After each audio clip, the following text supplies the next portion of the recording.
Welcome back to Inside Politics. Our guest today is Ralph Schulz. He's the president and CEO of the Nashville Area Chamber of Commerce. We're talking about Nashville's economy, both in 2021 and what may happen in 2022. Ralph, as we look towards 2022, what are your goals and expectations for next year? We've already recovered, at least you think, from the things you studied, and so things are even bigger and better in 2022? Yeah, I think, first of all, Nashville continued to grow during the pandemic, and I think that was maybe unexpected to people, but pretty rapidly, the interest in being in Nashville with a business emerged quickly over the past 6 months or 8 months. Everybody reads the articles about Oracle and the arrival of those big headline companies, Amazon. But what comes with that is expansion of the economy broadly. So, for instance, Oracle is going to place 8,500 jobs here, but those 8,500 jobs will spawn another 11,000 jobs.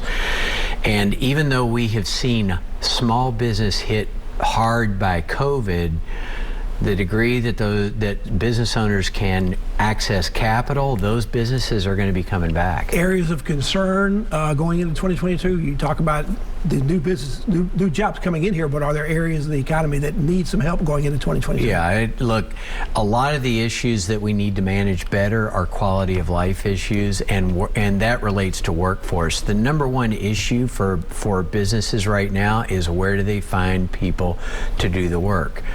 And so, you know, Nashville's got to remain a great place. We're seeing about 75 to 80 new residents arrive here every day. They are mostly young, they are mostly educated, and they're available to go to work.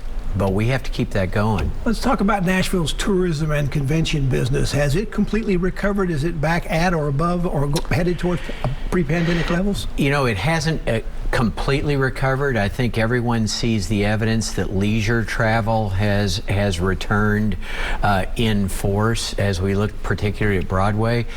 But business travel still restrained a bit by corporate travel policy. Convention travel still restricted. I think the good news for us, when I talked to Charles Starks over at the convention center, is that they see the future bookings very strong. They see maybe a 60% occupancy rate at this point for hotels and conventions.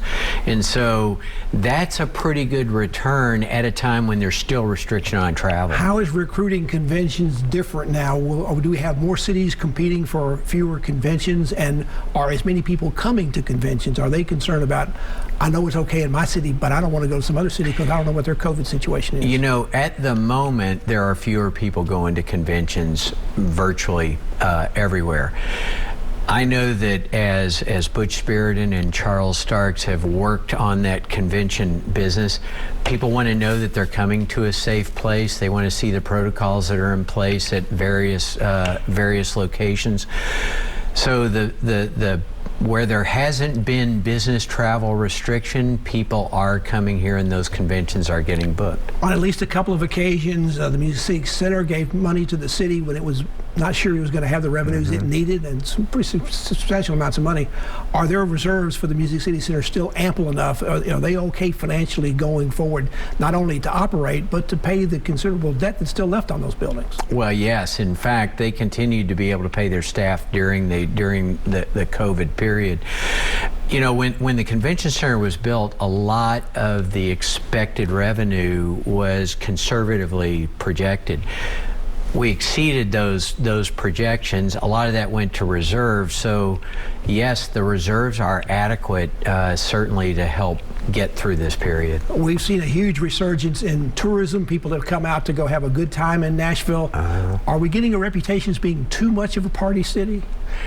Well, there's definitely a challenge to balance the kind of activity that's happening in that tourism sector. I think you see some of that starting to happen now as there is talk about congestion, noise, and various other challenges that need to be met. Party buses? I don't think we want to be a non-party city, but you know, there are limits that we want to work within, and I think you're starting to see some of that happen. In terms of the virus, the case numbers have each jumped just a little bit in the last couple of weeks. So this comes as the legislature and Governor Bill Lee have put into effect laws dismantling the ability of local government, schools, and businesses from making their own decisions about how to fight the virus, and things that they thought they could use, they can't use that anymore. Are you and other your business members very concerned that they no longer can control their fate about their employees being vaccinated, or, for that matter, wearing masks? Well, before the special session came into place, we had in fact surveyed our membership, and fundamentally what they were saying was, don't put any restraint or constraint on us to manage our own environment, because every environment's different. Some places vaccines and masks are very urgent necessities, and other places they aren't. Businesses wanted to manage that environment. So when the president issued his OSHA order, the businesses were saying they would have preferred not to see that order. When the legislature convened to think about mandates, businesses were very strong in saying don't put any mandates on us, but particularly don't create a conflict that will exist, or uncertainty. Your folks are between the devil and the deep blue sea. Right. And so, you know, there were a lot of changes made to that legislation over the course of the special session, but our businesses would have preferred to see nothing happen. With the Biden administration now pausing their vaccine mandate on a national basis, at least for a while, do you hope the legislature will think about suspending the new state law on that when they come back in January? And are you disappointed the governor didn't say that as the things that he was concerned about when he allowed all the bills to go into effect or sign them? Well, I think rather than expressing a hope for the future, I think we're going to continue to stay in touch with our members and find out their perspective. How are things going with their management of the situation as it is? Ralph Schulz is our guest. He's the president and CEO of the Nashville Area Chamber of Commerce. We're talking about Nashville 2022. How's it going to look for jobs in the economy? Back to continue our conversation with Ralph on the other side of this break. Stay with us.